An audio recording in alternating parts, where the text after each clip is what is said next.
सत श्री अकाल जी। The खालस TV देख रहे सारे दर्शकों का बहुत बहुत स्वागत है। पंजाब दीयां खास खबरां दे खास बुलेटिन दे विच मैं हरशरण कौर।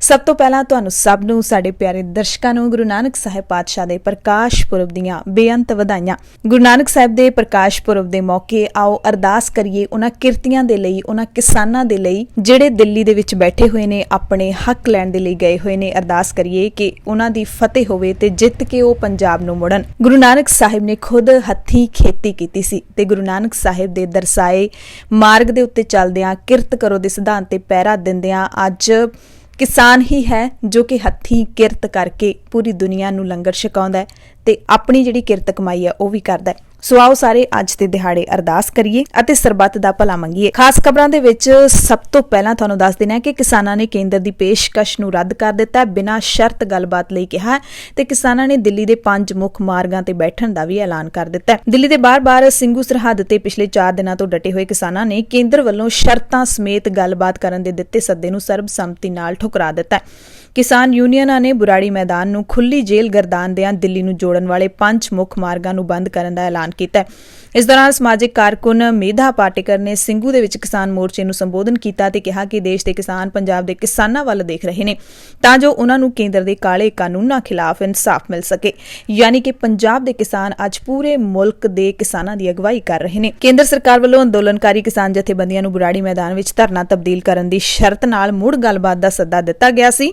चिट्ठी विच कहा गया कि केंद्री मंत्रियों की उच्च पद्धरी टीम विज्ञान भवन विच वार्ता लई तैयार है। केंद्री गृह सकत्तर अजय कुमार भल्ला ने चिट्ठी विच कहा कि दिल्ली अंदर कोरोना वायरस ते ठंड के प्रकोप कारण किसान बुराड़ी मैदान विच चले जाण जिथे उन्हां लई ढुकवीआं सहूलतां मौजूद ने। केंद्रीय गृह मंत्री अमित शाह ने भी शनिवार नूं किसानां नूं बुराड़ी मैदान जाण ते ही फौरी गलबात की पेशकश कीती सी, जो कि एक वड्डी शर्त सी कि जे बुराड़ी मैदान जाओगे तां असीं गल करांगे, जो किसानां ने बिल्कुल स्पष्ट तरीके नाल ठुकरा दित्ती है।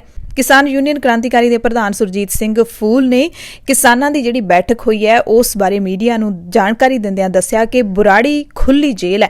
किसान जथेबंदियां ने दिल्ली लई 5 मुख मार्गां दिल्ली सोनीपत मार्ग दे ਸਿੰਘੂ बार्डर, दिल्ली बहादुरगढ़ मार्ग दे टिकरी विखे लाए धरनिਆਂ ਦੇ ਨਾਲ-ਨਾਲ दिल्ली मथुरा मार्ग ते बल्लभगढ़ नेड़े, दिल्ली जयपुर मार्ग ते धारूहेड़ा ते दिल्ली गाजियाबाद दे हापुड़ दे विच पक्के धरने लाउण दा ऐलान कर दित्ता है। उन्हां कहा कि उत्तराखंड तो तुरे हुए किसान आगू तेजिंदर सिंह विरक ते उसके साथी किसानां नूं दिल्ली दे जंतर मंतर लिजाउण दा लारा लाया गया सी, पर उन्हां नूं फिर बुराड़ी जाण लई कहा गया जिथों निकलना मुश्किल है।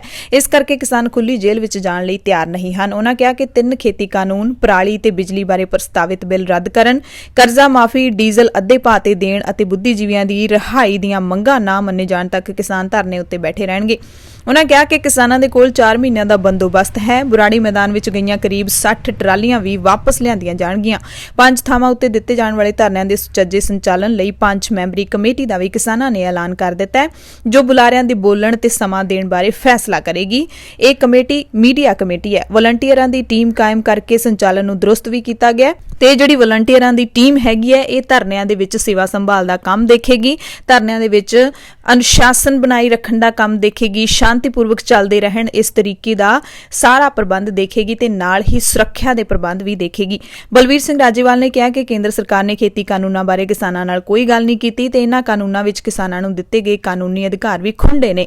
ਡਾਕਟਰ ਦਰਸ਼ਨਪਾਲ ਨੇ ਕਿਹਾ ਕਿ ਕਿਸਾਨਾਂ ਨੇ ਕੇਂਦਰ ਦੀ ਪੇਸ਼ਕਸ਼ ਰੱਦ ਕਰ ਦਿੱਤੀ ਹੈ। ਜੇਕਰ ਉਹ ਗੱਲਬਾਤ ਲਈ ਸ਼ਰਤਾਂ ਰੱਖਣਗੇ ਤਾਂ ਕਿਸਾਨ ਸਰਕਾਰ ਨਾਲ ਗੱਲਬਾਤ ਨਹੀਂ ਕਰਨਗੇ। योगेंद्र यादव कहते हैं कि केंद्र सरकार की आकड़ तां खत्म हो गई है, रस्सी सड़ गई है पर वट नहीं गया। उन्होंने कहा कि केंद्र सरकार शर्तां लाउण वाली कौन हुंदी है। ते उधर भारतीय किसान यूनियन लखोवाल पंजाब के जनरल सकत्तर हरिंदर सिंह लखोवाल ने पंजाब के सारे किसानां, मजदूरां ते आड़तियां नूं अपील की है कि वध चढ़ के किसानी संघर्ष दे विच हिस्सा लैण ते वध तो वध किसान दिल्ली धरने विच पहुंचण तां जो केंद्र सरकार तो काले कानून रद्द करवाउण दे लई वड्डा दबाव पाया जा सके। उन्होंने केंद्र नूं चेतावनी दित्ती कि वो शर्तां नाल किसानां नाल गलबात करन दी कोशिश ना करे, क्योंकि किसान सरकार दीआं सारियां चालां समझदे ने। सरकार किसानां दे सबर दा इम्तिहान ना लवे अते कानून रद्द करके साजगार माहौल पैदा करे। सुप्रीम कोर्ट के वकीलों ने भी नवे खेती कानूनों खिलाफ किसानों के विरोध प्रदर्शन का समर्थन किया। सीनियर वकील ते साबका विधायक एच एस फूलका वालों ऐलान किया गया कि सुप्रीम कोर्ट के वकील किसानों के हक विच ने।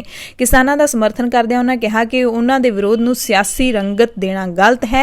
किसानों की मंग न्यायिक है तो सरकार नूं इह स्वीकार करनी चाहिए है। इस दे नाल ही उन्होंने किसानों के हक दे विच विरोध प्रदर्शन करने का भी ऐलान किया। राकेश टिकैत ने कहा कि केंद्र सरकार निरंकारी ग्राउंड मैदान नूं दूजा शाहीन बाग बनाउणा चाहुंदी ਚਾਹੁੰਦੀ ਹੈ, ਪਰ ਅਸੀਂ ਅਜਿਹਾ ਹੋਣ ਨਹੀਂ ਦੇਵਾਂਗੇ।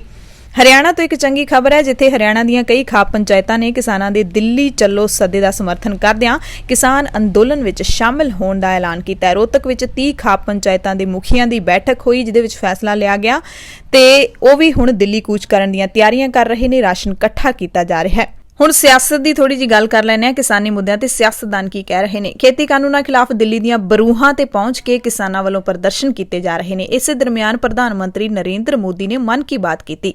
ਕੱਲ ਉਹਨਾਂ ਨੇ ਐਤਵਾਰ ਨੂੰ ਮਨ ਕੀ ਬਾਤ ਕੀਤੀ ਤੇ ਫਿਰ ਇਹੀ ਕਿਹਾ ਕਿ ਖੇਤੀ ਕਾਨੂੰਨ ਲਾਗੂ ਹੋਣ ਨਾਲ ਕਿਸਾਨਾਂ ਦੀਆਂ ਮੁਸ਼ਕਿਲਾਂ ਘਟ ਰਹੀਆਂ ਨੇ।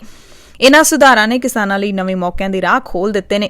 ਕਿਹਾ ਕਿ ਖੇਤੀ ਕਾਨੂੰਨ ਲਾਗੂ ਹੋਣ ਦੇ ਥੋੜੇ ਸਮੇਂ ਅੰਦਰ ਹੀ ਕਿਸਾਨਾਂ ਦੀਆਂ ਮੁਸ਼ਕਿਲਾਂ ਘੱਟ ਹੋਣੀਆਂ ਸ਼ੁਰੂ ਹੋ ਗਈਆਂ ਨੇ। ਮਹਾਰਾਸ਼ਟਰ ਦੇ ਕਿਸਾਨ ਦੀ ਮਿਸਾਲ ਵੀ ਦਿੱਤੀ, ਜਿਸ ਨੂੰ ਖੇਤੀ ਕਾਨੂੰਨ ਦੀਆਂ ਧਾਰਾਵਾਂ ਕਾਰਨ ਵਪਾਰੀ ਤੋਂ ਰਕਮ ਵਾਪਸ ਮਿਲ ਗਈ, ਜਦਕਿ ਪਹਿਲਾਂ ਉਹ ਪੈਸੇ ਦੇਣ ਤੋਂ ਟਾਲਾ ਵੱਟਦਾ ਸੀ। ਸੋ ਪ੍ਰਧਾਨ ਮੰਤਰੀ ਆਪਣੇ ਬਿਆਨਾਂ ਤੋਂ ਪਰੇ ਉਰੇ ਨਹੀਂ ਹੋ ਰਹੇ। ਅਮਿਤ ਸ਼ਾਹ ਨੇ ਵੀ ਕਿਹਾ, ਹੈਦਰਾਬਾਦ ਦੇ ਵਿੱਚ ਪਹੁੰਚੇ ਹੋਏ ਸੀ। ਅਮਿਤ ਸ਼ਾਹ ਨੇ ਕਿਹਾ ਕਿ ਕੇਂਦਰ ਸਰਕਾਰ ਦੇ ਨਵੇਂ ਕਾਨੂੰਨ ਕਿਸਾਨਾਂ ਦੀ ਭਲਾਈ ਲਈ ਹਨ। ਉਹਨਾਂ ਕਿਸਾਨਾਂ ਦੇ ਪ੍ਰਦਰਸ਼ਨ ਨੂੰ ਗੈਰ ਸਿਆਸੀ ਵੀ ਦੱਸਿਆ, ਯਾਨੀ ਕਿ ਜਿਹੜੇ ਬੀਜੇਪੀ ਦੇ ਲੀਡਰ ਬਾਰ-ਬਾਰ ਕਹਿ ਰਹੇ ਨੇ ਕਿ ਇਹ ਜਿਹੜੇ ਕਿਸਾਨ ਨੇ ਸਿਆਸਤ ਤੋਂ ਪ੍ਰੇਰਿਤ ਨੇ, ਸਿਆਸੀ ਪਾਰਟੀ ਇਹਨਾਂ ਨੂੰ ਸਮਰਥਨ ਦੇ ਰਹੀ ਹੈ, ਸਿਆਸੀ ਪਾਰਟੀਆਂ ਦੇ ਇਸ਼ਾਰੇ ਤੇ ਕਿਸਾਨ ਨੱਚ ਰਹੇ ਨੇ। ਪਰ ਅਮਿਤ ਸ਼ਾਹ ਨੇ ਆਪਣੇ ਭਗਤਾਂ ਦੇ ਉਹਨਾਂ ਸਾਰੇ ਬਿਆਨਾਂ ਨੂੰ ਰੱਦ ਕਰਦਿਆਂ ਕਿਹਾ ਕਿ ਕਿਸਾਨਾਂ ਦਾ ਪ੍ਰਦਰਸ਼ਨ ਗੈਰ ਸਿਆਸੀ ਹੈ। ਕਾਂਗਰਸ ਨੇ ਪ੍ਰਧਾਨ ਮੰਤਰੀ ਨਰਿੰਦਰ ਮੋਦੀ ਨੂੰ ਨਿਸ਼ਾਨੇ ਤੇ ਲੈਂਦਿਆਂ ਕਿਹਾ ਕਿ ਪ੍ਰਧਾਨ ਮੰਤਰੀ ਵੱਲੋਂ ਖੇਤੀ ਕਾਨੂੰਨਾਂ ਦੀ ਜ਼ੋਰਦਾਰ ਹਮਾਇਤ ਕੀਤੇ ਜਾਣ ਤੋਂ ਸਪਸ਼ਟ ਹੁੰਦਾ ਹੈ ਕਿ ਕੇਂਦਰ ਸਰਕਾਰ ਸੱਤਾ ਦੇ ਨਸ਼ੇ ਵਿੱਚ ਚੂਰ ਹੋ ਕੇ ਖੇਤੀ ਕਾਨੂੰਨਾਂ ਲਈ ਅੜੀ ਹੋਈ ਹੈ। ਕਾਂਗਰਸ ਨੇ ਵੀ ਮੰਗ ਕੀਤੀ ਕਿ ਪ੍ਰਧਾਨ ਮੰਤਰੀ ਨੂੰ ਤੁਰੰਤ ਇਹ ਖੇਤੀ ਕਾਨੂੰਨ ਰੱਦ ਕਰਨ ਦਾ ਐਲਾਨ ਕਰਨਾ ਚਾਹੀਦਾ ਹੈ। ਕਾਂਗਰਸ ਦੇ ਬੁਲਾਰੇ ਰਣਦੀਪ ਸੁਰਜੇਵਾਲਾ ਨੇ ਕਿਹਾ ਕਿ ਪ੍ਰਧਾਨ ਮੰਤਰੀ ਨੇ ਅੱਜ ਮਨ ਕੀ ਬਾਤ ਪ੍ਰੋਗਰਾਮ 'ਚ ਸੰਸਦ 'ਚ ਪਾਸ ਕੀਤੇ ਗਏ ਖੇਤੀ ਕਾਨੂੰਨਾਂ ਨੂੰ ਸਹੀ ਠਹਿਰਾਇਆ, ਜਿਸ ਤੋਂ ਉਹਨਾਂ ਦਾ ਦੇਸ਼ ਦੇ 62 ਕਰੋੜ ਕਿਸਾਨਾਂ ਤੇ ਖੇਤ ਮਜ਼ਦੂਰਾਂ ਪ੍ਰਤੀ ਜ਼ਿੱਦੀ ਤੇ ਆਕੜ ਭਰਿਆ ਸਖਤ ਰਵੱਈਆ ਸਾਹਮਣੇ ਆਉਂਦਾ ਹੈ। ਉਹਨਾਂ ਕਿਹਾ ਕਿ ਪ੍ਰਧਾਨ ਮੰਤਰੀ ਦੇ ਸੰਬੋਧਨ ਤੋਂ ਸਪਸ਼ਟ ਹੋ ਗਿਆ ਕਿ ਕੇਂਦਰ ਦੀ ਮੋਦੀ ਸਰਕਾਰ ਸੱਤਾ ਦੇ ਨਸ਼ੇ ਵਿੱਚ ਚੂਰ ਹੈ, ਜਿਸ ਨੂੰ ਦੇਸ਼ ਦੇ ਕਿਸਾਨਾਂ ਤੇ ਖੇਤ ਮਜ਼ਦੂਰਾਂ ਦਾ ਕੋਈ ਫਿਕਰ ਹੀ ਨਹੀਂ ਹੈ। ਤੇ ਉਧਰ ਪੰਜਾਬ ਦੇ ਮੁੱਖ ਮੰਤਰੀ ਕੈਪਟਨ ਅਮਰਿੰਦਰ ਸਿੰਘ ਅਤੇ ਹਰਿਆਣਾ ਦੇ ਮੁੱਖ ਮੰਤਰੀ ਮਨੋਹਰ ਲਾਲ ਖੱਟਰ ਆਪਸ ਦੇ ਵਿੱਚ ਉਲਝ ਰਹੇ ਨੇ। ਦੋਨਾਂ ਦੇ ਵਿੱਚ ਸਿਆਸੀ ਜੰਗ ਲਗਾਤਾਰ ਜਾਰੀ ਹੈ। ਮੁੱਖ ਮੰਤਰੀ ਮਨੋਹਰ ਲਾਲ ਖੱਟਰ ਨੇ ਫਿਰ ਕਿਹਾ ਕਿ ਜੇਕਰ ਕਰੋਨਾ ਕਾਰਨ ਹਰਿਆਣਾ ਵਿੱਚ ਹਾਲਾਤ ਵਿਗੜੇ ਤਾਂ ਉਹਦੇ ਲਈ ਪੰਜਾਬ ਸਰਕਾਰ ਜ਼ਿੰਮੇਵਾਰ ਹੋਏਗੀ। ਮੁੜ ਦੁਹਰਾਇਆ ਕਿ ਉਹਨਾਂ ਅਮਰਿੰਦਰ ਸਿੰਘ ਨਾਲ ਗੱਲ ਕਰਨ ਲਈ ਕਈ ਵਾਰ ਕੋਸ਼ਿਸ਼ ਕੀਤੀ, ਪਰ ਕੈਪਟਨ ਨੇ ਕਿਸੇ ਵੀ ਫੋਨ ਦਾ ਜਵਾਬ ਨਹੀਂ ਦਿੱਤਾ। ਮੁੱਖ ਮੰਤਰੀ ਖੱਟਰ ਦੇ ਸਿਆਸੀ ਸਕੱਤਰ ਨੇਤਾ ਖੱਟਰ ਵੱਲੋਂ ਅਮਰਿੰਦਰ ਸਿੰਘ ਨੂੰ ਕੀਤੀਆਂ ਫੋਨ ਕਾਲਾਂ ਦੀ ਸੂਚੀ ਵੀ ਜਨਤਕ ਕਰ ਦਿੱਤੀ। ਦੂਸਰੇ ਪਾਸੇ ਮੁੱਖ ਮੰਤਰੀ ਕੈਪਟਨ ਅਮਰਿੰਦਰ ਸਿੰਘ ਨੇ ਕਿਹਾ ਕਿ ਜੇਕਰ ਖੱਟਰ ਹਰਿਆਣਾ ਵਿੱਚ ਕਿਸਾਨਾਂ ਕਰਕੇ ਕਰੋਨਾ ਫੈਲਣ ਸੰਬੰਧੀ ਇੰਨੇ ਚਿੰਤਤ ਨੇ ਤਾਂ ਉਹਨਾਂ ਨੂੰ ਕਿਸਾਨਾਂ ਨੂੰ ਸੂਬੇ ਵਿੱਚ ਹੀ ਨਾ ਰੋਕ ਕੇ ਤੁਰੰਤ ਦਿੱਲੀ ਵੱਲ ਜਾਣ ਦੀ ਆਗਿਆ ਦੇਣੀ ਚਾਹੀਦੀ ਸੀ। ਕੈਪਟਨ ਨੇ ਕਿਹਾ ਕਿ ਖੱਟਰ ਸਰਕਾਰ ਨੇ ਪਿਛਲੇ 3 ਦਿਨਾਂ ਤੋਂ ਕਿਸਾਨਾਂ ਨੂੰ ਜ਼ਬਰਦਸਤੀ ਅੱਗੇ ਵਧਣ ਤੋਂ ਰੋਕ ਕੇ ਸਰਹੱਦਾਂ ਬੰਦ ਕਰਕੇ ਰੱਖੀਆਂ। ਮੁੱਖ ਮੰਤਰੀ ਨੇ ਖੱਟਰ ਸਰਕਾਰ ਵੱਲੋਂ ਜਾਰੀ ਕੀਤੇ ਫੋਨ ਕਾਲ ਦੀ ਸੂਚੀ ਨੂੰ ਮੁਕੰਮਲ ਟਕਵੰਜ ਦੱਸਦਿਆਂ ਰੱਦ ਕਰ ਦਿੱਤਾ। ਕੈਪਟਨ ਨੇ ਇੱਥੋਂ ਤੱਕ ਕਹਿ ਦਿੱਤਾ ਕਿ ਖੱਟਰ ਸਰਕਾਰ ਸੰਕਟ ਦੀ ਇਸ ਘੜੀ ਵਿੱਚ ਕਿਸਾਨਾਂ ਨਾਲ ਖੜਨ ਦੀ ਬਜਾਏ ਉਹਨਾਂ ਨੂੰ ਖਾਲਿਸਤਾਨੀ ਕਹਿ ਸਕਦੀ ਹੈ। ਇਸ ਤੋਂ ਸਪਸ਼ਟ ਹੁੰਦਾ ਹੈ ਕਿ ਅਜਿਹੇ ਵਿਅਕਤੀ ਨੂੰ ਝੂਠ ਫੈਲਾਉਣ ਬਾਰੇ ਕੋਈ ਨੈਤਿਕ ਝਿਜਕ ਜਾਂ ਸ਼ਰਮ ਨਹੀਂ ਹੈ। ਤੇ ਦੂਸਰੇ ਪਾਸੇ ਖੱਟਰ ਨੇ ਫਿਰ ਜਵਾਬ ਦਿੱਤਾ, ਕਹਿੰਦੇ ਜੋ ਭਾਸ਼ਾ ਅਮਰਿੰਦਰ ਸਿੰਘ ਵਰਤ ਰਹੇ ਨੇ ਉਹ ਇਸ ਤਰ੍ਹਾਂ ਦੀ ਭਾਸ਼ਾ ਵਰਤਣ ਤੋਂ ਦੂਰ ਰਹਿਣਗੇ। ਉਧਰ ਕਿਸਾਨਾਂ ਦੇ ਵੱਡੇ ਰੋਸ ਪ੍ਰਦਰਸ਼ਨ ਤੋਂ ਡਰੀ ਕੇਂਦਰ ਸਰਕਾਰ ਹੁਣ ਭੱਜੀ ਫਿਰਦੀ ਹੈ। ਕੇਂਦਰੀ ਗ੍ਰਹਿ ਮੰਤਰੀ ਅਮਿਤ ਸ਼ਾਹ, ਰੱਖਿਆ ਮੰਤਰੀ ਰਾਜਨਾਥ ਸਿੰਘ ਤੇ ਖੇਤੀਬਾੜੀ ਮੰਤਰੀ ਨਰਿੰਦਰ ਤੋਮਰ ਨੇ ਵੀ ਮੀਟਿੰਗ ਕੀਤੀ। ਐਤਵਾਰ ਨੂੰ ਜੇਪੀ ਨੱਡਾ ਦੇ ਨਾਲ, ਬੀਜੇਪੀ ਪ੍ਰਧਾਨ ਜੇਪੀ ਨੱਡਾ ਨਾਲ ਇਹਨਾਂ ਨੇ ਹੰਗਾਮੀ ਮੀਟਿੰਗ ਕੀਤੀ। ਸੂਤਰ ਦੱਸਦੇ ਨੇ ਕਿ ਤਿੰਨੋਂ ਲੀਡਰਾਂ ਨੇ ਨੱਡਾ ਦੀ ਰਿਹਾਇਸ਼ ਤੇ ਉਹਨਾਂ ਨਾਲ ਮੁਲਾਕਾਤ ਕਰਕੇ ਇਸ ਮੁੱਦੇ ਬਾਰੇ ਵਿਚਾਰ ਚਰਚਾ ਕੀਤੀ। ਸੋ ਦਿੱਲੀ ਦੇ ਟਿਕਰੀ ਬਾਰਡਰ ਤੇ ਲੱਖਾਂ ਕਿਸਾਨਾਂ ਦਾ ਜੋਸ਼ ਠਾਠਾ ਮਾਰ ਰਿਹਾ ਹੈ, ਜਿੱਤ ਕੇ ਮੁੜਨ ਲਈ ਦ੍ਰਿੜ ਸੰਕਲਪ ਲੈ ਚੁੱਕੇ ਨੇ। ਪਰ ਇਸ ਦੌਰਾਨ ਇੱਕ ਮਨਹੂਸ ਖਬਰ ਵੀ ਆਈ ਹੈ, ਇੱਕ ਬਹੁਤ ਹੀ ਪਰੇਸ਼ਾਨ ਕਰਨ ਵਾਲੀ ਖਬਰ ਵੀ ਆਈ ਹੈ ਕਿ ਭਾਰਤੀ ਕਿਸਾਨ ਯੂਨੀਅਨ ਉਗਰਾਹਾਂ ਦੇ ਕਾਰਕੁਨ, ਜੋ ਕਿ ਮਿਸਤਰੀ ਦਾ ਸਾਥੀ ਤੇ ਦਿੱਲੀ ਚਲੋ ਮਾਰਚ ਵਿੱਚ ਸ਼ਾਮਲ ਸੀ, ਉਹਦੀ ਸ਼ਨੀਵਾਰ ਰਾਤ ਨੂੰ ਬਹਾਦਰਗੜ੍ਹ ਦਿੱਲੀ ਹੱਦ ਨੇੜੇ ਟਿਕਰੀ ਵਿੱਚ ਜਿਉਂਦਾ ਸੜਨ ਕਾਰਨ ਮੌਤ ਹੋ ਗਈ। ਘਟਨਾ ਸਮੇਂ ਉਹ ਕਾਰ ਵਿੱਚ ਸੁੱਤਾ ਹੋਇਆ ਸੀ। ਅਚਾਨਕ ਕਾਰ ਨੂੰ ਅੱਗ ਲੱਗਣ ਕਾਰਨ ਉਹ ਵਿੱਚੇ ਹੀ ਸੜ ਕੇ ਸੁਆਹ ਹੋ ਗਿਆ। ਮ੍ਰਿਤਕ ਦੀ ਪਛਾਣ ਜਨਕ ਰਾਜ ਵਾਸੀ ਧਨੌਲਾ ਵਜੋਂ ਹੋਈ ਹੈ, ਜੋ ਸਾਈਕਲਾਂ ਦੇ ਟਾਇਰਾਂ ਨੂੰ ਪੈਂਚਰ ਲਾਉਣ ਦਾ ਕੰਮ ਕਰਦਾ ਸੀ। ਖੇਤੀ ਕਾਨੂੰਨਾਂ ਖਿਲਾਫ ਸੰਘਰਸ਼ ਕਰ ਰਹੇ ਕਿਸਾਨਾਂ ਦੇ ਟਰੈਕਟਰਾਂ ਤੇ ਹੋਰ ਵਾਹਨਾਂ ਦੀ ਮੁਫਤ ਮੁਰੰਮਤ ਕਰਨ ਵਾਲੇ ਮਕੈਨਿਕ ਦਾ ਸਾਥੀ ਸੀ। ਸੂਚਨਾ ਮਿਲਣ ਤੋਂ ਬਾਅਦ ਜਨਕ ਰਾਜ ਦਾ ਪਰਿਵਾਰ ਜ਼ਾਹਿਰ ਤੌਰ ਤੇ ਸਦਮੇ ਵਿੱਚ ਹੈ। ਜਥੇਬੰਦੀ ਨੇ ਮ੍ਰਿਤਕ ਦੇ ਪਰਿਵਾਰ ਲਈ ਮੁਆਵਜ਼ਾ ਤੇ ਨੌਕਰੀ ਦੀ ਮੰਗ ਕੀਤੀ ਹੈ। ਭਾਰਤੀ ਕਿਸਾਨ ਯੂਨੀਅਨ ਏਕਤਾ ਉਗਰਾਹਾਂ ਦੇ ਪ੍ਰਧਾਨ ਜੋਗਿੰਦਰ ਸਿੰਘ ਉਗਰਾਹਾਂ ਨੇ ਇਸ ਘਟਨਾ ਦੀ ਜਾਂਚ ਦੀ ਮੰਗ ਵੀ ਕੀਤੀ ਹੈ। ਜਾਣਕਾਰੀ ਮਿਲੀ ਹੈ ਕਿ ਜਨਕ ਰਾਜ ਆਪਣੇ ਇੱਕ ਸਾਥੀ ਗੁਰਜੰਟ ਸਿੰਘ ਮਿਸਤਰੀ ਨਾਲ ਆਇਆ ਸੀ, ਜੋ ਸੰਘਰਸ਼ੀ ਕਿਸਾਨਾਂ ਦੀ ਮੁਫਤ ਟਰੈਕਟਰ ਠੀਕ ਕਰਨ ਦੀ ਸੇਵਾ ਕਰਦਾ ਹੈ। ਉਹਨਾਂ ਦੱਸਿਆ ਕਿ ਦੇਰ ਰਾਤ ਜਨਕ ਰਾਜ ਮਿਸਤਰੀ ਦੀ ਸਵਿਫਟ ਕਾਰ ਵਿੱਚ ਜਾ ਕੇ ਸੌਂ ਗਿਆ। ਅੱਧੀ ਰਾਤ ਬਾਅਦ ਤਾਰਾਂ ਦੀ ਸਪਾਰਕਿੰਗ ਕਾਰਨ ਕਾਰ ਨੂੰ ਅੱਗ ਲੱਗਣ ਕਾਰਨ ਸੜ ਕੇ ਉਸ ਦੀ ਮੌਤ ਹੋ ਗਈ। ਕਿਸਾਨ ਲੀਡਰਾਂ ਨੇ ਦੱਸਿਆ ਕਿ ਇਹ ਘਟਨਾ ਦਿੱਲੀ ਨੇੜੇ ਬਹਾਦਰਗੜ੍ਹ ਤੋਂ 1 ਕਿਲੋਮੀਟਰ ਪਿੱਛੇ ਹਰਿਆਣਾ ਵਾਲੇ ਪਾਸੇ ਵਾਪਰੀ ਹੈ।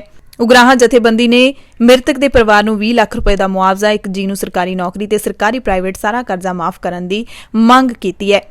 ਇਹ ਵੀ ਜਾਣਕਾਰੀ ਮਿਲੀ ਹੈ ਕਿ ਜਨਕ ਰਾਜ ਦੇ ਪਰਿਵਾਰ ਦੇ ਵਿੱਚ ਪਤਨੀ, ਪੁੱਤਰ ਤੇ ਧੀ ਹੈ ਤੇ ਕਿਰਾਏ ਦੇ ਮਕਾਨ ਤੇ ਰਹਿ ਕੇ ਆਪਣਾ ਗੁਜ਼ਾਰਾ ਕਰ ਰਹੇ ਸੀ।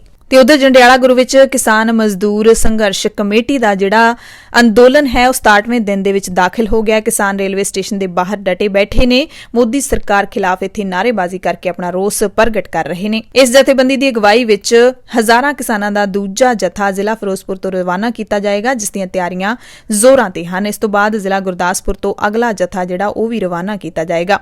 ਜਥੇਬੰਦੀ ਦੇ ਜਨਰਲ ਸਕੱਤਰ ਸਰਵਣ ਸਿੰਘ ਪੰਧੇਰ ਨੇ ਕਿਹਾ ਕਿ ਗੋਦੀ ਮੀਡੀਆ ਕਿਸਾਨ ਅੰਦੋਲਨ ਬਾਰੇ ਕੁਝ ਬੇਲੋੜੇ ਸਵਾਲ ਕਰਕੇ ਅੰਦੋਲਨਕਾਰੀ ਕਿਸਾਨਾਂ ਨੂੰ ਨਕਸਲੀ ਤੇ ਖਾਲਿਸਤਾਨੀ ਸਾਬਤ ਕਰਨ ਤੇ ਜ਼ੋਰ ਲਾ ਰਿਹਾ ਹੈ, ਜਦਕਿ ਲੋਕਤੰਤਰ ਦੇ ਚੌਥੇ ਥੰਮ ਦਾ ਵੱਡਾ ਹਿੱਸਾ ਆਪਣੀ ਜ਼ਿੰਮੇਵਾਰੀ ਸਹੀ ਨਿਭਾ ਕੇ ਲੋਕਾਂ ਦੀ ਆਵਾਜ਼ ਘਰ-ਘਰ ਪਹੁੰਚਾ ਵੀ ਰਿਹਾ ਹੈ। ਸੰਗਰੂਰ ਦੇ ਵਿੱਚ ਦਲਿਤ ਭਾਈਚਾਰੇ ਨੇ ਕਿਸਾਨ ਅੰਦੋਲਨ ਦੀ ਡਟਵੀਂ ਹਮਾਇਤ ਦਾ ਐਲਾਨ ਕੀਤਾ ਹੈ। ਜ਼ਮੀਨ ਪ੍ਰਾਪਤੀ ਸੰਘਰਸ਼ ਕਮੇਟੀ ਦੇ ਜ਼ੋਨਲ ਪ੍ਰਧਾਨ ਮੁਕੇਸ਼ ਮਲੌਤ ਤੇ ਸਕੱਤਰ ਪਰਮਜੀਤ ਕੌਰ ਨੇ ਕਿਹਾ ਕਿ ਕੇਂਦਰ ਸਰਕਾਰ ਵੱਲੋਂ ਆਪਣੇ ਫਾਸ਼ੀਵਾਦੀ ਏਜੰਡੇ ਤਹਿਤ ਲੋਕ ਮਾਰੂ ਕਾਨੂੰਨ ਲਿਆ ਕੇ ਹਰ ਵਰਗ ਨੂੰ ਇੱਕ-ਇੱਕ ਕਰਕੇ ਨਿਸ਼ਾਨਾ ਬਣਾਇਆ ਜਾ ਰਿਹਾ ਹੈ।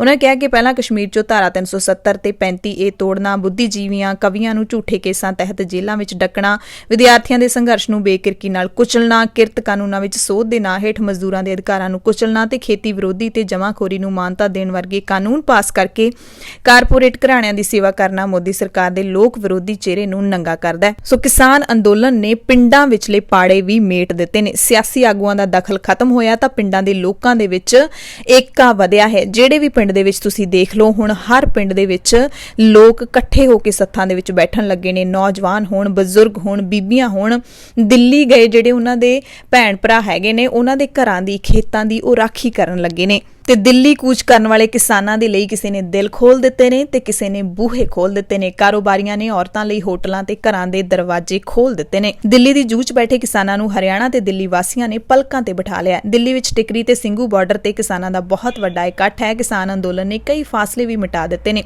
ਟਿਕਰੀ ਸੀਮਾ ਤੇ ਹੋਟਲ ਗੇਟਵੇ ਦੇ ਮਾਲਕ ਨਰਿੰਦਰ ਨੇ ਹੋਟਲਾਂ ਦੇ ਦਰ ਕਿਸਾਨਾਂ ਦੇ ਲਈ ਖੋਲ ਦਿੱਤੇ ਨੇ। ਨਰਿੰਦਰ ਦਾ ਕਹਿਣਾ ਹੈ ਕਿ ਅੰਨਦਾਤੇ ਦੇ ਅਹਿਸਾਨਾਂ ਅੱਗੇ ਇਹ ਤਾਂ ਮਾਮੂਲੀ ਸੇਵਾ ਹੈ। ਟਿਕਰੀ ਸੀਮਾ ਦੇ ਲਾਗੇ ਹਰਿਆਣਾ ਦੇ ਇੱਕ ਕਿਸਾਨ ਨੇ ਆਪਣਾ ਘਰ ਕਿਸਾਨਾਂ ਦੇ ਰਹਿਣ ਲਈ ਖੋਲ ਦਿੱਤਾ ਹੈ। ਹਰਿਆਣਵੀ ਕਿਸਾਨ ਔਰਤਾਂ ਨੇ ਆਪੋ ਆਪਣੇ ਘਰਾਂ ਵਿੱਚ ਅੰਦੋਲਨਕਾਰੀ ਔਰਤਾਂ ਨੂੰ ਬੁਲਾ ਕੇ ਨਹਾਉਣ ਲਈ ਗਰਮ ਪਾਣੀ ਦੇਣਾ ਸ਼ੁਰੂ ਕਰ ਦਿੱਤਾ ਹੈ। ਦਿੱਲੀ ਦੇ ਸਨਅਤੀ ਮਾਲਕਾਂ ਨੇ ਸਾਂਝੇ ਤੌਰ ਉੱਤੇ ਟਿਕਰੀ ਤੇ ਸਿੰਘੂ ਬਾਰਡਰ ਤੇ ਦਿਨ ਰਾਤ ਦਾ ਚਾਹ ਦਾ ਲੰਗਰ ਚਲਾ ਦਿੱਤਾ ਹੈ। ਇੱਥੋਂ ਦੇ ਵਪਾਰੀ ਕੰਬਲਾਂ ਦੇ ਭਰੇ ਕੈਂਟਰ ਦੇ ਕੇ ਗਏ ਨੇ। ਡਾਕਟਰਾਂ ਨੇ ਕਿਸਾਨ ਮੋਰਚੇ ਵਿੱਚ ਦਿਨ ਰਾਤ ਦੀ ਸੇਵਾ ਸਾਂਭੀ ਹੋਈ ਹੈ। ਕੁੰਡਲੀ ਬਾਰਡਰ ਤੇ ਇੱਕ ਹੋਟਲ ਮਾਲਕ ਸੁਧੀਰ ਨੇ ਆਪਣਾ ਸੁਧੀਰ ਹੋਟਲ ਕਿਸਾਨ ਔਰਤਾਂ ਦੇ ਲਈ ਖੋਲ ਦਿੱਤਾ ਹੈ। ਮੁਰਥਲ ਦੇ ਵਿੱਚ ਸੁਖਦੇਵ ਢਾਬਾ ਬਹੁਤ ਹੀ ਪ੍ਰਸਿੱਧ ਢਾਬਾ ਹੈ, ਉਸ ਦੇ ਵਿੱਚ ਕਿਸਾਨਾਂ ਦੇ ਲਈ ਖੁੱਲੇ ਲੰਗਰ ਚਲਾਏ ਜਾ ਰਹੇ ਨੇ। ਰਾਹ ਦੇ ਵਿੱਚੋਂ ਲੰਘਣ ਵਾਲੇ ਜਿਹੜੇ ਵੀ ਕਿਸਾਨ ਨੇ ਉਹਨਾਂ ਦੇ ਲਈ ਮੁਰਥਲ ਢਾਬੇ ਦੇ ਮਾਲਕਾਂ ਨੇ ਮੁਫਤ ਖਾਣੇ ਦਾ, ਵਧੀਆ ਖਾਣੇ ਦਾ ਪ੍ਰਬੰਧ ਹੈ ਜਿਹੜਾ ਉਹ ਕੀਤਾ ਹੋਇਆ। ਇਸੇ ਤਰ੍ਹਾਂ ਦਿੱਲੀ ਯੂਨੀਵਰਸਿਟੀ ਦੇ ਵਿਦਿਆਰਥੀ ਵੀ ਇਹਨਾਂ ਮੋਰਚਿਆਂ ਵਿੱਚ ਹੁਣ ਜਾਣ ਲੱਗੇ ਨੇ। ਕਿਸਾਨ ਮੋਰਚਿਆਂ ਵਿੱਚ ਸਿਆਸੀ ਧਿਰਾਂ ਪਾਸੋਂ ਆਪ ਦੀ ਰਸੋਈ ਤੇ ਕਾਂਗਰਸ ਦੀ ਰਸੋਈ ਵੀ ਚੱਲ ਰਹੀ ਹੈ, ਪਰ ਕਿਸਾਨ ਧਿਰਾਂ ਨਾ ਤਾਂ ਕਿਸੇ ਸਿਆਸੀ ਧਿਰ ਨੂੰ ਮੂੰਹ ਲਾ ਰਹੀਆਂ ਨੇ ਤੇ ਨਾ ਹੀ ਕਲਾਕਾਰਾਂ ਨੂੰ। ਟਰੈਕਟਰ ਮਕੈਨਿਕ ਵੀ ਖੁਦ ਸੇਵਾਵਾਂ ਦੇ ਰਹੇ ਨੇ। ਇੱਥੋਂ ਤੱਕ ਕਿ ਇੱਕ ਡਾਕਟਰ ਨੇ ਵੀ ਔਰਤਾਂ ਨੂੰ ਨਹਾਉਣ ਲਈ ਆਪਣਾ ਹਸਪਤਾਲ ਖੋਲ ਕੇ ਦੇ ਦਿੱਤਾ ਹੈ। ਕਿਸਾਨੀ ਦਾ ਦਰਦ ਹਰ ਤਬਕਾ ਸਮਝ ਰਿਹਾ ਹੈ। ਹੋਰ ਵਰਗਾਂ ਦੇ ਲੋਕ ਵੀ ਕਿਸਾਨਾਂ ਨੂੰ ਭਰਵੀਂ ਮਦਦ ਦੇ ਰਹੇ ਨੇ। ਤੇ ਜੇ ਹੁਣ ਗੱਲ ਕਰ ਲਈਏ NRI ਪੰਜਾਬੀਆਂ ਦੀ, NRI ਪੰਜਾਬੀਆਂ ਨੇ ਵੀ ਦਿਲ ਖੋਲ ਕੇ ਡਾਲਰ ਭੇਜਣੇ ਸ਼ੁਰੂ ਕਰ ਦਿੱਤੇ ਨੇ।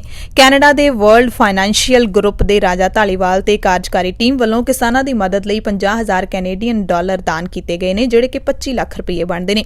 ਉਹਨਾਂ ਵੱਲੋਂ ਦਾਨ ਲੰਗਰ ਲਈ ਦਿੱਤਾ ਗਿਆ ਤੇ ਖਾਲਸਾ ਏਡ ਦੇ ਰਵੀ ਸਿੰਘ ਨੂੰ ਇਹ ਵਿੱਤ ਸੌਂਪ ਦਿੱਤਾ ਹੈ, ਜਿਹੜੇ ਕਿ ਕਿਸਾਨਾਂ ਦੇ ਲਈ ਦਿੱਲੀ ਵਿੱਚ ਧਰਨੇ ਤੇ ਬੈਠੇ ਕਿਸਾਨਾਂ ਦੇ ਲਈ ਲੰਗਰ ਚਲਾਉਣਗੇ। ਇਸੇ ਤਰ੍ਹਾਂ ਕੈਨੇਡਾ ਦੇ ਵਿੱਚ ਜਿਹੜੇ ਸਿਆਸਤਦਾਨ ਨੇ ਉਹ ਵੀ ਕਿਸਾਨਾਂ ਦੇ ਹੱਕ ਵਿੱਚ ਡਟ ਗਏ ਨੇ। ਕੈਨੇਡਾ ਦੇ ਰੱਖਿਆ ਮੰਤਰੀ ਹਰਜੀਤ ਸੱਜਣ ਨੇ ਟਵੀਟ ਕੀਤਾ ਕਿ ਭਾਰਤ ਵਿੱਚ ਸ਼ਾਂਤੀਪੂਰਵਕ ਪ੍ਰਦਰਸ਼ਨਕਾਰੀਆਂ ਨਾਲ ਧੱਕੇਸ਼ਾਹੀ ਕਰਨ ਦੀਆਂ ਰਿਪੋਰਟਾਂ ਬਹੁਤ ਪਰੇਸ਼ਾਨ ਕਰਨ ਵਾਲੀਆਂ ਨੇ। ਮੇਰੇ ਬਹੁਤ ਸਾਰੇ ਜਾਣਕਾਰਾਂ ਦੇ ਪਰਿਵਾਰ ਉੱਥੇ ਨੇ ਤੇ ਉਹ ਉਹਨਾਂ ਦੀ ਸੁਰੱਖਿਆ ਬਾਰੇ ਚਿੰਤਤ ਨੇ। ਸਿਹਤਮੰਦ ਲੋਕਤੰਤਰ ਸ਼ਾਂਤੀਪੂਰਵਕ ਪ੍ਰਦਰਸ਼ਨ ਦੀ ਆਗਿਆ ਦਿੰਦੇ ਨੇ। ਇਹਦੇ ਵਿੱਚ ਸ਼ਾਮਲ ਧਿਰਾਂ ਨੂੰ ਮੈਂ ਅਪੀਲ ਕਰਦਾ ਕਿ ਬੁਨਿਆਦੀ ਹੱਕ ਕਾਇਮ ਰੱਖਿਆ ਜਾਵੇ। ਇਸ ਦੇ ਨਾਲ ਹੀ ਕੈਨੇਡਾ ਦੇ ਵਿੱਚ ਐਨਡੀਪੀ ਲੀਡਰ ਜਗਮੀਤ ਸਿੰਘ ਨੇ ਟਵੀਟ ਕੀਤਾ। ਉਹਨਾਂ ਨੇ ਕਿਹਾ ਕਿ ਸ਼ਾਂਤਮਈ ਪ੍ਰਦਰਸ਼ਨ ਕਰ ਰਹੇ ਕਿਸਾਨਾਂ ਦੇ ਉੱਤੇ ਭਾਰਤ ਸਰਕਾਰ ਵੱਲੋਂ ਕੀਤੀ ਹਿੰਸਾ ਬਹੁਤ ਭਿਆਨਕ ਹੈ। ਮੈਂ ਪੰਜਾਬ ਤੇ ਭਾਰਤ ਦੇ ਕਿਸਾਨਾਂ ਨਾਲ ਇਕਜੁੱਟਤਾ ਪ੍ਰਗਟਾਉਂਦਾ ਹਾਂ। ਭਾਰਤ ਸਰਕਾਰ ਨੂੰ ਸੱਦਾ ਦਿੰਦਾ ਹਾਂ ਕਿ ਉਹ ਹਿੰਸਾ ਦੀ ਬਜਾਏ ਸ਼ਾਂਤਮਈ ਗੱਲਬਾਤ ਤੇ ਰਾਹ ਪਵੇ। ਯੂਕੇ ਦੇ ਸੰਸਦ ਮੈਂਬਰ ਤਰਮਨਜੀਤ ਸਿੰਘ ਢੇਸੀ ਨੇ ਵੀ ਪੋਸਟ ਕੀਤਾ ਹੈ ਕਿ ਇਹ ਵੱਖਰੀ ਕਿਸਮ ਦੇ ਲੋਕ ਨੇ ਜੋ ਉਹਨਾਂ ਦਾ ਢਿੱਡ ਭਰਦੇ ਨੇ, ਜਿਨ੍ਹਾਂ ਨੇ ਇਹਨਾਂ ਕਿਸਾਨਾਂ ਨੂੰ ਕੁੱਟਣ ਤੇ ਦਬਾਉਣ ਦਾ ਹੁਕਮ ਦਿੱਤਾ ਹੈ। ਮੈਂ ਆਪਣੇ ਪਰਿਵਾਰ ਤੇ ਦੋਸਤਾਂ ਸਮੇਤ ਪੰਜਾਬ ਤੇ ਭਾਰਤ ਦੇ ਹੋਰ ਹਿੱਸਿਆਂ ਦੇ ਕਿਸਾਨਾਂ ਦਾ ਸਾਥ ਦਿੰਦਾ ਜੋ ਸ਼ਾਂਤੀਪੂਰਵਕ ਢੰਗ ਨਾਲ ਖੇਤੀ ਬਿੱਲ 2020 ਖਿਲਾਫ ਪ੍ਰਦਰਸ਼ਨ ਕਰ ਰਹੇ ਨੇ। ਸੋ ਕੈਨੇਡਾ ਦੇ ਸਿੱਖ ਹੋਣ ਜਾਂ ਫਿਰ ਅਮਰੀਕਾ ਦੇ ਜਾਂ ਫਿਰ ਲੰਡਨ ਦੇ, ਸਾਰਿਆਂ ਨੇ ਦਿਲ ਖੋਲ ਕੇ ਸੇਵਾ ਭੇਜਣੀ ਸ਼ੁਰੂ ਕਰ ਦਿੱਤੀ ਹੈ। ਆਸਟ੍ਰੇਲੀਆ ਵਰਗੇ ਮੁਲਕ ਦੇ ਵਿੱਚ ਵੀ ਪੰਜਾਬੀ ਲਾਮਬੰਦੀ ਕਰ ਰਹੇ ਨੇ, ਪ੍ਰੋਟੈਸਟ ਕਰਨ ਦੀ ਲਾਮਬੰਦੀ ਕਰ ਰਹੇ ਨੇ, ਅੰਬੈਸੀਆਂ ਦੇ ਬਾਹਰ ਪ੍ਰਦਰਸ਼ਨ ਕਰਨ ਦੀਆਂ ਇਜਾਜ਼ਤਾਂ ਮੰਗ ਰਹੇ ਨੇ ਤਾਂ ਕਿ ਅੰਬੈਸੀਆਂ ਦੇ ਮੂਹਰੇ ਪ੍ਰਦਰਸ਼ਨ ਕਰਕੇ ਭਾਰਤ ਸਰਕਾਰ ਤੇ ਦਬਾਅ ਬਣਾਇਆ ਜਾ ਸਕੇ। ਅਸੀਂ ਵੀ ਜ਼ਰੂਰ ਅਪੀਲ ਕਰਾਂਗੇ ਕਿਸਾਨਾਂ ਦੇ ਹੱਕ ਦੇ ਵਿੱਚ, ਜਿੰਨੇ ਵੀ ਵਿਦੇਸ਼ਾਂ ਦੇ ਵਿੱਚ ਵਸਦੇ ਨੌਜਵਾਨ ਨੇ, ਸਾਡੇ ਦੋਸਤ ਮਿੱਤਰ ਰਿਸ਼ਤੇਦਾਰ ਨੇ, ਜਿਨ੍ਹਾਂ ਦੇ ਕਈਆਂ ਦੇ ਫੋਨ ਵੀ ਆਉਂਦੇ ਨੇ ਕਿ ਸਾਡਾ ਬੜਾ ਦਿਲ ਦੁਖਦਾ ਹੈ ਕਿ ਇੱਕ ਤਾਂ ਕਰੋਨਾ ਵਾਇਰਸ ਹੈ, ਅਸੀਂ ਆਪਣੇ ਪੰਜਾਬ 'ਚ ਆ ਨਹੀਂ ਸਕਦੇ, ਅਸੀਂ ਐਡੀ ਮਜਬੂਰੀ 'ਚ ਬੈਠੇ ਹਾਂ।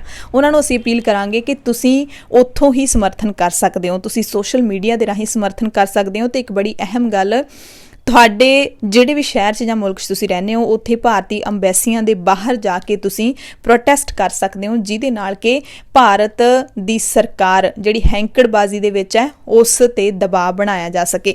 ਇਸ ਦੇ ਨਾਲ ਹੀ ਦੱਸ ਦਈਏ ਕਿ ਪੰਜਾਬ ਦੇ ਵਿੱਚ ਜਿੰਨੀਆਂ ਵੀ 100 ਤੋਂ ਵੱਧ ਥਾਵਾਂ ਤੇ ਧਰਨੇ ਮੋਰਚੇ ਲੱਗੇ ਹੋਏ ਨੇ ਉਹ ਲਗਾਤਾਰ ਜਾਰੀ ਨੇ। ਭਾਵੇਂ ਉਹਨਾਂ ਤੇ ਇਕੱਠ ਥੋੜਾ ਘਟ ਗਿਆ ਹੈ, ਗਿਣਤੀ ਘਟ ਗਈ ਹੈ ਕਿਉਂਕਿ ਦਿੱਲੀ ਨੂੰ ਕੂਚ ਕਰ ਦਿੱਤਾ ਹੈ ਲੱਖਾਂ ਦੀ ਗਿਣਤੀ ਦੇ ਵਿੱਚ ਕਿਸਾਨਾਂ ਨੇ, ਪਰ ਉੱਥੇ ਮੋਰਚੇ ਲਗਾਤਾਰ ਜਾਰੀ ਨੇ ਤੇ ਇਹਨਾਂ ਮੋਰਚਿਆਂ ਦੇ ਵਿੱਚ ਬੀਬੀਆਂ, ਬਜ਼ੁਰਗ, ਬੰਦੇ ਸਾਰੇ ਬੈਠੇ ਨੇ ਤੇ ਲਗਾਤਾਰ ਦਿੱਲੀ ਦੇ ਮੋਰਚੇ ਦੀ ਲਾਈਵ ਕਵਰੇਜ ਦੇਖ ਰਹੇ ਨੇ। ਤੇ ਜਿਹੜੇ ਜਨਕ ਰਾਜ ਦੀ ਮੌਤ ਹੋਈ ਹੈ, ਕਾਰ ਵਿੱਚ ਸੜ ਕੇ ਸੁਆਹ ਹੋ ਗਿਆ, ਉਸ ਨੂੰ ਵੀ ਇਹਨਾਂ ਮੋਰਚਿਆਂ ਦੇ ਵਿੱਚ ਸ਼ਰਧਾਂਜਲੀਆਂ ਦਿੱਤੀਆਂ ਗਈਆਂ। ਪੰਜਾਬ ਦੀਆਂ ਖਾਸ ਖਬਰਾਂ ਦੇ ਖਾਸ ਬੁਲੇਟਿਨ ਦੇ ਵਿੱਚ ਤੁਹਾਡੇ ਸਭ ਤੋਂ ਇਜਾਜ਼ਤ ਲਵਾਂਗੇ ਤੇ ਮੁੜ ਤੋਂ ਗੁਰੂ ਨਾਨਕ ਸਾਹਿਬ ਪਾਤਸ਼ਾਹ ਦੇ ਪ੍ਰਕਾਸ਼ ਪੁਰਬ ਦੀ ਵਧਾਈ ਤੁਹਾਨੂੰ ਸਭ ਨੂੰ ਦੇਵਾਂਗੇ। ਧੰਨਵਾਦ।